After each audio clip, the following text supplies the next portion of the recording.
করে খালি হয়ে গেল। দিদি এরকম কেন করছো বলো? শেষ তো হয়ে গেছে, আমি শীঘ্র করে যাবো আর শীঘ্র করে ফিরবো। হ্যাঁ, সত্যি করে বলতো, ওই ভরা কলসি জল থেকে ফেলে দিয়েছিস? জেনে যে না না না না, আমি কেন ফেলবো? আমি জল তো ফেলিনি। তাহলে তুই ওই ভরা কলসির জল খালি করে যমুনার ঘাটে টানা টানা টানা টানা টানা টানা।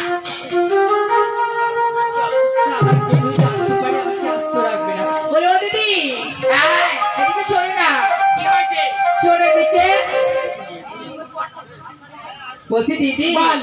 ওরকম কেন করছো? আমি শীঘ্র করে যাবো আর শীঘ্র করে ফিরবো। তোকে আমার দুটোকে সহ্য হয় না। আমার দাদাকে কি করতে তোকে বিয়ে করেছিল কেদারি বাবা? আমার কি সাপ ছিল গো,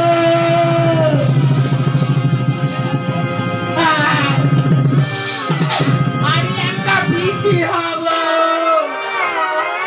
এই আজকে তাও হয়নি, এ বাঁধা কোথা থেকে ধরে নিয়েছিল কে জানি। সে কুটিলা আপনাদের রাধানগর আছে নাকি? যদি থাকে তো একদম সর্বনাশ করে দেবে। হ্যাঁ, একদম সব সময় ছলে জলের ছলে সব সময় নাটক করে। আরে এই উড়ালে, আরে এই উড়িয়ে এসে গেছে বৌমা সোহাগিনী, বৌমা সোহাগিনী। বল, দুপুরবেলা বৌমার কি পিছনে কেমন কেমন করে কারো লেগেছিস রে? ও মা, আমি দেখলাম ভরা কলসির জল ওই দই করছে। এই মাত্র দেখি খালি হয়ে গেল। ভরা দুপুরবেলা বৌমার পিছনে লেগেছিস? জল নেই বলে না বৌমা যাচ্ছে জল আনতে? তা তোমার বৌমাই ভরা দুপুর বেলা জলা করছে জল করে গেল। যমুনার ঘাটে কদম তলে কি নাম করছে কন্যা কন্যা। আমার বৌমাকে নিয়ে তো কি যত সমস্যা বলতো? নিজে তো সংসার করতে পারলি না, আর এখন আমার বৌমাটার পিছনে লেগেছিস সংসার ভাঙানোর জন্য, তাই নাকি? দেখো গুন্ডে আমার মা 2 লাখ আর আমি হচ্ছে 3 লাখ।